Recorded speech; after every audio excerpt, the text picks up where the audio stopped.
All right, guys, this is Revive Rebuild Garage. This is just a quick video here. I went to use my snowblower. Of course, pulled it a few times and ripped the pull cord right out of it. I mean, I've done this more times than I can even count, but lawnmowers and chainsaws and everything else. But just gonna show you guys quickly how you can fix this and get your snowblower going so you can clean out your driveway. This is not a huge ordeal. A lot of people think it is. It's really not that big of a deal. I'll show you here. So basically, this one's like the staple through the actual pull cord style, if you can see it. A lot of them just have a hole. Well, that is a hole, but it's got the staple through it. But you could just tie a knot on the back side of that in your pull cord, or 2 or 3, so it won't pull through back through that hole. So we just got to pop this staple out here. It's in this plastic.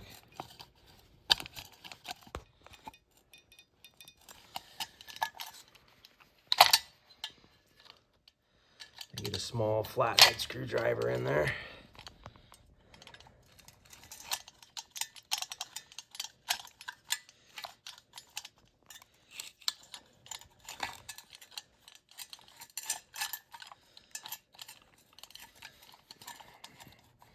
It's hard doing this with one hand.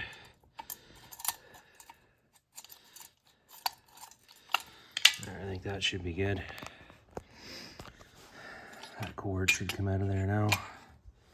I ended up using needle nose pliers just to pull that staple the rest of the way out of that hole. You can see where it goes in there. And that's just the end of what was left of the pull cord. You can see where it broke there. So it just pulled out basically just on the outside of this. So anyways, we'll keep that. We'll put that staple back in there when we're done. But what you have to do here to put this pull cord, this pull cord's still good. I mean, I got lots. Look at it, there's lots there. So basically, actually I'll cut the end of that first, because that's all frayed and looks like crap. Okay, that looks a little bit better. Just take a lighter and kind of like melt the end over like you would a nylon rope or anything else, and just kind of fold it over on itself. That way you can actually get it through the hole when you go to put it through this recoil. If you don't do that and it's all frayed, you will fight with that for 20 minutes trying to get that through that hole if it's not nice and melted like the end like that, and folded over so it's nice and hard and not frayed like that.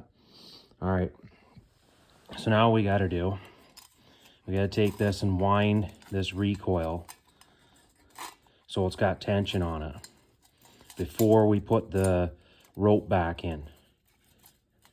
Because if we don't do this first, it's not going to pull itself back in after we pull it out. There's a spring inside this recoil that you got to load up first. You got to put tension on this spring so it wants to pull the pull cord back into itself. So we'll put some tension on this here. Wind this around a few times.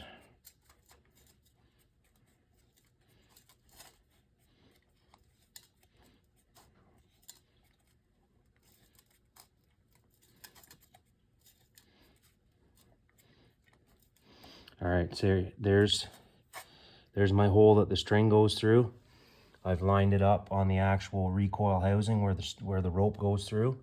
So I'm just going to feed it through that hole in the housing through here. I mean, I might kind of have to mess with it a little bit with a pick or a small screwdriver, but through this plastic piece that holds it on the actual recoil itself, and then I'll put that staple back in.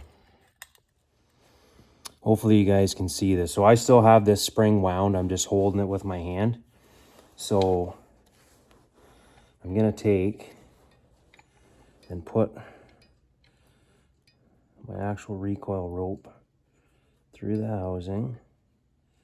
See if I can get it.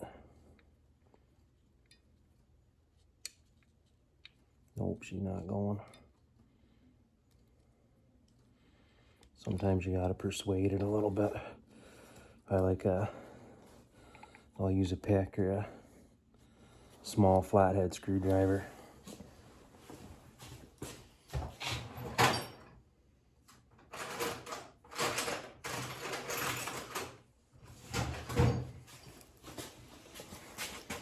It's got a little 90-degree pick here. So I have this rope through the outside of the metal housing. I now have it basically lined up with this hole in the plastic recoil. So I'm just going to take the end of this rope and just force it into that hole.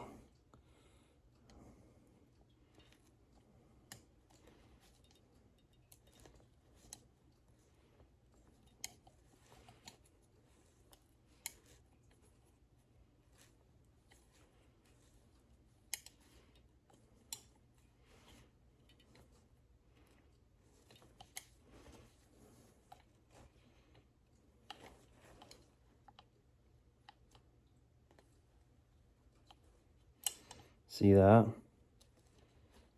It's coming out the end now.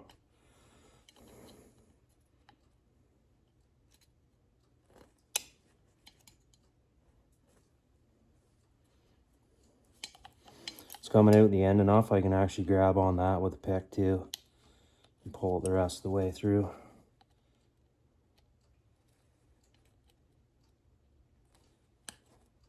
See? I don't know if you guys can see that or not. That's the end of my rope right there through the hole. So I'm going to put that staple back in now.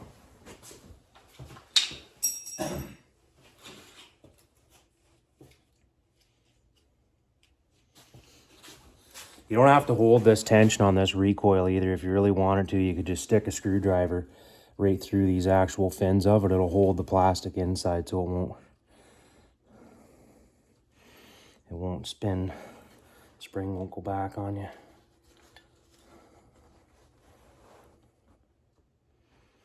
Get these the staple lined up with these holes here. Okay.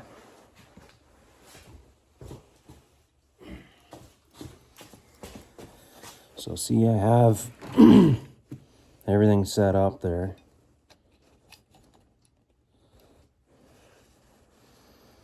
Staple in. Recoil ropes through. I just got to push that staple through the actual rope now. So use the end of the screwdriver for that.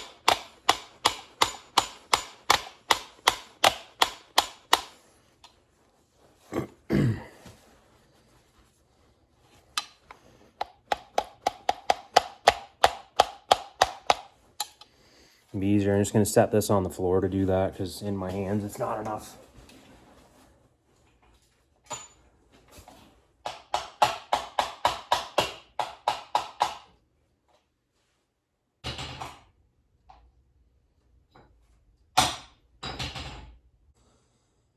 That staple did not want to go back in there easy through that plastic, I'll tell you. I tried a little bit, but anyways, nothing wrong with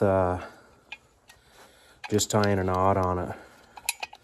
You pull your cord through more, your rope, you just tie a knot on it. That's all I did. Tie a knot on it and make sure it's tight to the back of that hole in the plastic and the recoil. And like I said, I haven't let this go yet, so it's still got the tension on it. So here we go. We're going to let it wind itself up here.